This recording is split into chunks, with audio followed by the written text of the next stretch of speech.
صاحب یہ بتا دیں کہ وکلاء چیف جسٹس اسلام آباد ہائی کورٹ جسٹس عامر فاروقی استعفے کا مطالبہ کریں، آپ کیا کہنا چاہیں گے اس حوالے سے؟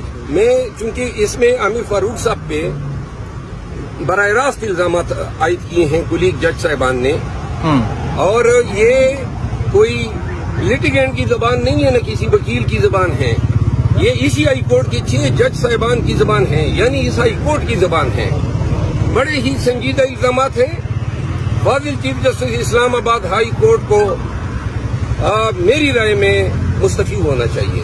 بیرسٹر گوہر سے ابھی یہی سوال کیا تھا، وہ کہتے ہیں کہ ہم یہ مطالبہ نہیں کرتے۔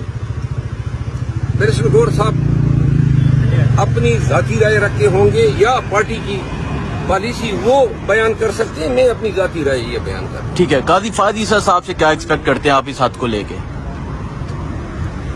میں تو یہ ایکسپیکٹ کر رہا ہوں کہ 7-8 مہینے سے زیادہ ٹائم ہو گیا ہے، بلکہ 1 سال ہونے کو ہے، قاضی فہد عیسیٰ صاحب کی جسٹس آف پاکستان ہے، اور اس دوران یہ سارے کام ہو رہے ہیں، اور خط میں لکھا گیا ہے کہ قاضی فہد عیسیٰ صاحب کے نوٹس میں بھی یہ ساری چیزیں لائی گئی ہیں۔ یہ اس خط کا انتظار نہیں کرنا چاہیے تھا، بلکہ از خود نوٹس پہلے سے لیا جانا چاہیے تھا۔